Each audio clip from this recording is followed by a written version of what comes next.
Hi, welcome back to Knowledge Logger. എൻ്റെ പേര് Steffi. Question number 3.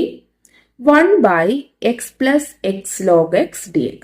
ഒരു ഫംഗ്ഷന്റെ ഡെറിവേറ്റീവ് നമുക്ക് ഇവിടെ ഇങ്ങനെ പെട്ടെന്ന് കാണാൻ പറ്റുന്നില്ല അല്ലേ? അപ്പൊ ഇവിടെ നിങ്ങൾ ഒരു കാര്യം ചെയ്യും. ഇവിടെ താഴെ കണ്ടോ ഒരു എക്സ് നമുക്ക് കോമൺ എടുത്ത് നോക്കാം. എന്ത് വരും? 1 by എക്സ് കോമൺ എടുക്കുമ്പോൾ എന്ത് വരും? ഇവിടെ എക്സ് കോമൺ എടുത്താൽ അവിടെ 1 വരും അല്ലെ? പ്ലസ് ഇവിടെ നിന്ന് ഒരു എക്സ് കോമൺ എടുത്താൽ 1 plus log X D X. ഇനി നിങ്ങൾ നോക്കിക്കേ, ഇവിടെ ഏതെങ്കിലും ഫംഗ്ഷന്റെ ഡെറിവേറ്റീവ് ഇവിടെ തന്നെ കിടപ്പുണ്ടോ?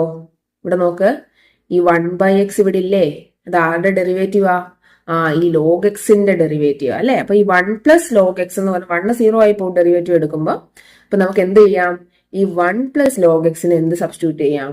ടി എന്ന് കൊടുക്കാം. അതായത് put 1 plus log x is equal to t. Derivative ഒന്ന് എടുത്തേ. 1ന്റെ ഡെറിവേറ്റീവ് 0, ലോഗ് എക്സിന്റെ derivative 1 by x dx is equal to dt. Okay, ഇവിടെ നമുക്ക് സബ്സ്റ്റിറ്റ്യൂട്ട് ചെയ്യാം. എന്ത് വരും? ഈ 1 by x ഇങ്ങനെ വരും അല്ലെ? 1 by x നമുക്ക് ഒന്നുകൂടെ ഒന്ന് എഴുതാം അല്ലെ? dx divide 1 plus log X. ഇതിനാണ് ഇന്റഗ്രേറ്റ് ചെയ്യേണ്ടത്. ഈ 1 by x dx നമുക്ക് എന്ത് കൊടുക്കാം? dt എന്ന് കൊടുക്കാം. dt divided by integral of 1 plus log x എന്താണ് നമ്മൾ ഇവിടെ കൊടുത്തത്? ടി എന്നല്ലേ?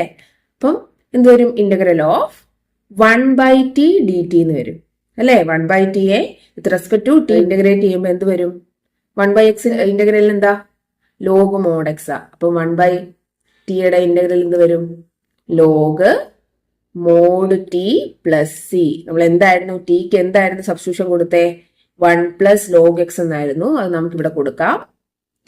Log mode 1 plus log X plus C. ഇതാണ് നമ്മുടെ ആൻസർ ആയിട്ട് വരുന്നത്.